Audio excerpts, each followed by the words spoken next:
Iran yahaye Leta Zunze Ubumwe za Amerika ingingo nshya 14 zikwiriye kwitabwaho kugira ngo amasezerano yo kurangiza intambara agerweho. Iyi ni Tayari Insight Rwanda.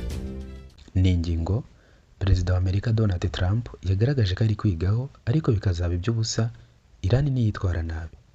Muri izo ngingo harimo kurangiza intambara mu minsi 30, gushyiraho amasezerano mpuzamahanga azatuma intambara idashobora kongera kubaho, amasezerano ko Iran na Amerika bitazongera guterana, ndetse ayo masezerano akaba arimo ibindi bihugu bifitanye umubano mwiza na Iran ndetse na Israel.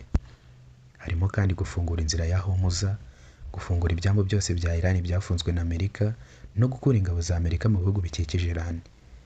Iran kandi yemeje ko izamara imyaka 15 idatunganya uranium ikoreshwa mu ntwaro za nuclear, ndetse ko nyuma y'iyo myaka izajya ikora uranium iri ku rugero rwa 3.6%, nayo itazajya ijyanwa mu bubiko ng'ibe nyinshi.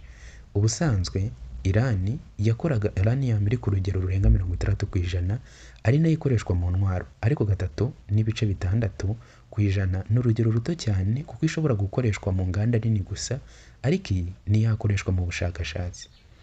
Harimo kandi ko nta ruganda rwa nuclear rwa Iran ruzangizwa, ndetse ko izajya isangiza amakuru y'imicungire ya uranium, izajya itunganya no kuyohereza mu bindi bihugu mu rwego rwo kutagira nyinshi ibitse muri Iran.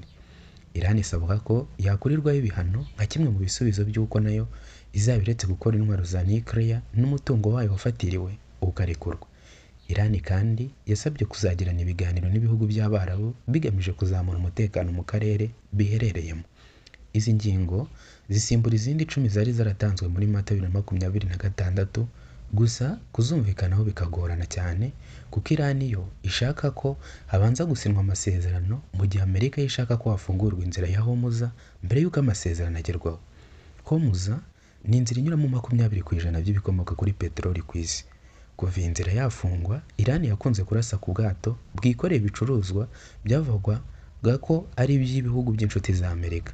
Buri kwezi hanyura ubwato 3,000, ariko bwaragabanyutse cyane. 1/3 cy'ifumbire nacyo kinyuzwa muri iyi nzira, inyuzwa muri ibindi bicuruzwa birimo ibiribwa ndetse n'ibindi bikoresho by'ikoranabuhanga. Kuva ku 28 Gashyantare intambara ya Iran itangiye kugeza kuri 3 Werurwe 2026, yari imaje kugwamo abanya Iran 2,076, hakomerekeramo abandi 26,500.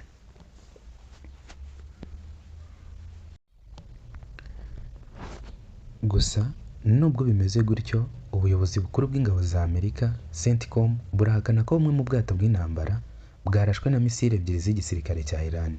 Mu butumwa yanditse kuri X, CENTCOM igira iti nta mato y'igisirikare cya Amerika cyo mu mazi yigeze araswa. Yongeyeho iti ingabo za Amerika zishyigikiye Project Freedom no gushyira mu bikorwa ingamba zo gukumira amato ku byambu bya Iran. Igisirikare cya Iran mbere cyari cyatangaje ko cyabujije ubwato bw'ingabo za Amerika zirwanira mu mazi kwinjira mu muhoro wa Hormuz. Ibiro ntaramakuru bya Iran FAR byatangaje ko ubwato bwarashwe na misile 2 ubwo bwagendagendaga bushaka kunyura mu muhoro wa Hormuz, binyuranyije n'umutekano wo gutwara abantu n'ibintu. Ibi bije nyuma y'uko ubuyobozi bw'ingabo za Amerika butangaje ko buri gutangira igikorwa cya Project Freedom kuri uyu wa 4 Gicurasi, hagamijwe kugarura ubwisanzure bw'urujya n'uruza bw'amato y'imizigo mu muhoro wa Hormuz.